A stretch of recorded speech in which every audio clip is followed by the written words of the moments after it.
over again and say, hi, Jenny Q here, and welcome to day number 6 of Art from the Heart. This is my 6th day in an online art sale fundraiser that I've created in order to help raise funds in support of House of Friendship.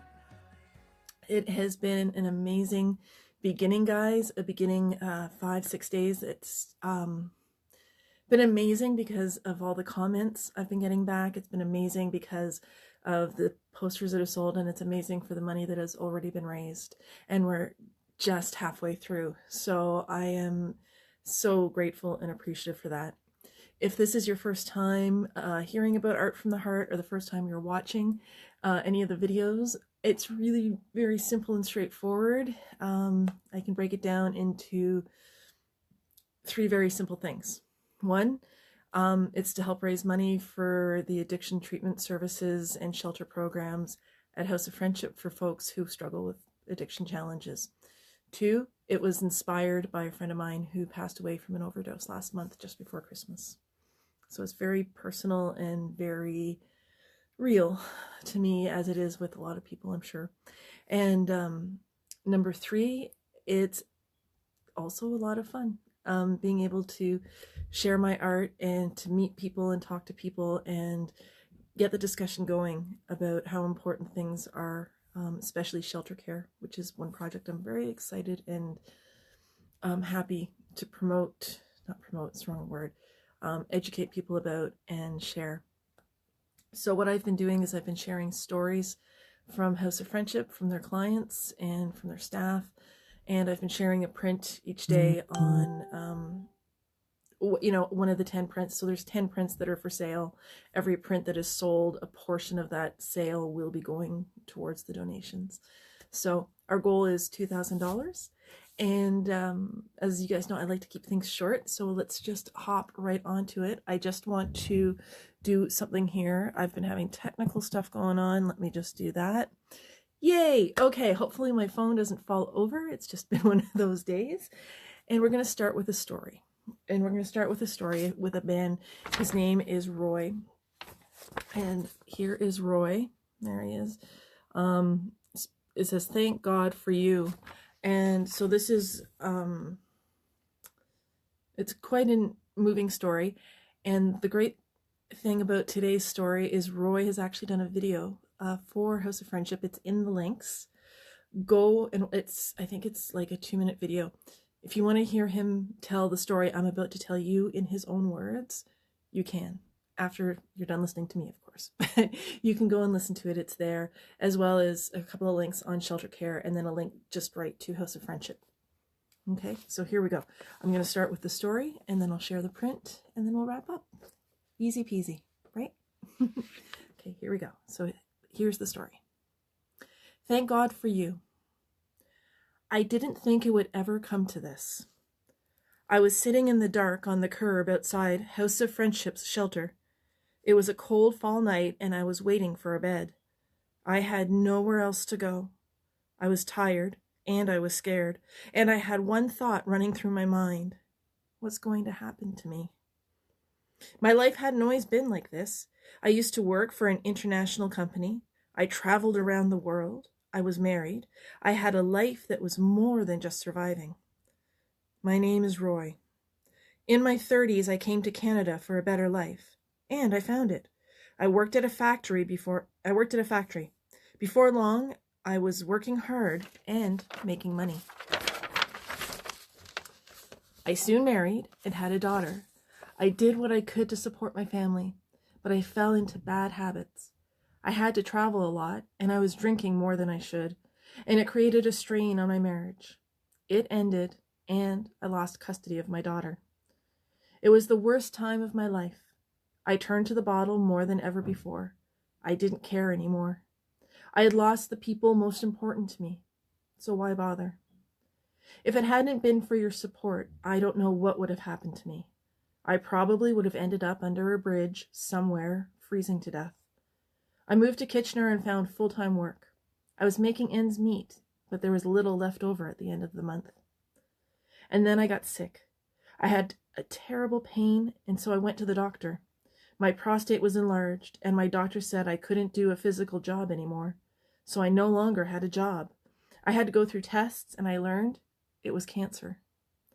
I was too proud to go on welfare. I couldn't ask my family for help because I wanted them to believe I was worth something. I couldn't pay my rent, and I lost my apartment. I was a 65-year-old homeless man with no job, no money, and nowhere to go. Thank God for House of Friendship, and thank God for you. Because of you, I got help, a safe, warm place to stay. But because of the COVID-19 pandemic, I ended up getting a lot more. Your support made it possible for House of Friendship to move the shelter to a local hotel to keep everyone safe. There were doctors who came by to see us, and a health clinic was opened in the basement. Workers came to help us with housing applications. House of Friendship calls this new way of doing things shelter care. It's something they've dreamed of doing, putting all the supports, including health care, in one place.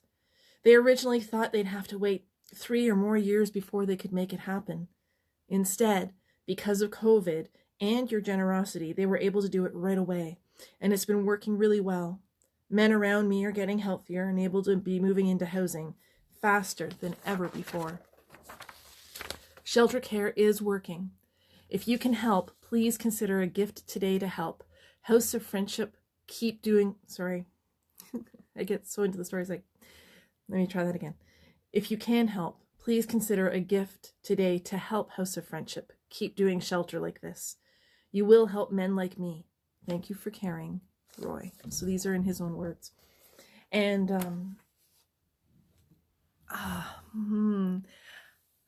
when I hear his story, and when I remember what some of the things my friend used to tell me on the phone, because he was homeless for a while as well, it's scary. When you don't know where you're going to sleep, you don't know if you're going to eat, you don't know where money's coming from, it's a very unstable and friendly kind of place to be. So what does Jenny Q do? Jenny Q creates a fundraiser, and it's an art fundraiser, of course. And so I'm going to share the next poster that is for sale. So this is poster number 6. It's one of my photographs. 6 are art, 6 are photographs that I've done. And this one is called DRock. So let me back up and see if you can see it better. So yeah, that's the whole thing. All of my prints are 12 by 18. And I don't know if I should go in closer. It's a very cool picture. I got a really nice detail on all of the ice and sort of how cold and beautiful it was all at the same time. So this one's called DRock. And the reason I paired this print with Roy's story is because everybody needs a rock. DRock for this. So I took this photo after I found out about my friend passing away, and I was up in Wyerton, and I was out, and I took a bunch of pictures because I knew he'd love that area, and with the intention of knowing I was going to do this, and this just turned out. And when I look at this picture, it makes me think of my friend whose name starts with D, and so I call this DRock, because despite all of his challenges, he was an amazing man. And he was my rock for so many things, and vice versa. I was his rock. And so Roy's story just really reminds me that everybody needs a rock. Everybody needs solid ground. Everybody needs somewhere to turn. And Friendship House is that rock for so many people. And so why not help give it a fantastic foundation? Why not help? And that is it. I don't really know what else to say, guys. I'm so grateful for everything that you guys are doing and supporting and helping raise the funds to reach our goal of $2,000. And there's lots of ways you can help out, guys. You can, of course, buy a print. There's a way, there's my link. You can go to there.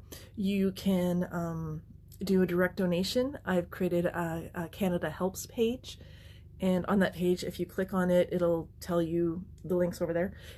It'll tell you, what the event's about and how you can donate directly without having to purchase a print.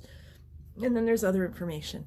So yeah, I guess that's it. I'm getting very efficient at these. I'm getting very good at these, I guess.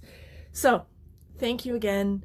Please tell people about my event. Please tell people what's going on. And I just have to do this, guys. Sorry. There we go. I'm a little distracted today. Yep, so I think that's it. Oh, and as I always say at the end of every video that I do, there is something that if you're not able to donate, and if you're not interested in buying a poster to help support, that's fine. There is something we can all do to help everyone in our life who's immediately around us. We can do it socially distancing through technology, and we can do it in person, masked or not masked, whatever's safe in your bubble. And we all have the power to do 3 things to change someone's life. Are you ready? Here we go. These are the 3 things. You can share your smile, share your love, and share your laughter. I promise you, if you share those 3 things with the people in your life, you help make their lives so much better. And yours too, because they'll give it back to you. And it just makes life better all the way around. I hope everyone's having an amazing Saturday. We will see you tomorrow for day 7. Thank you for everything, and have a great night.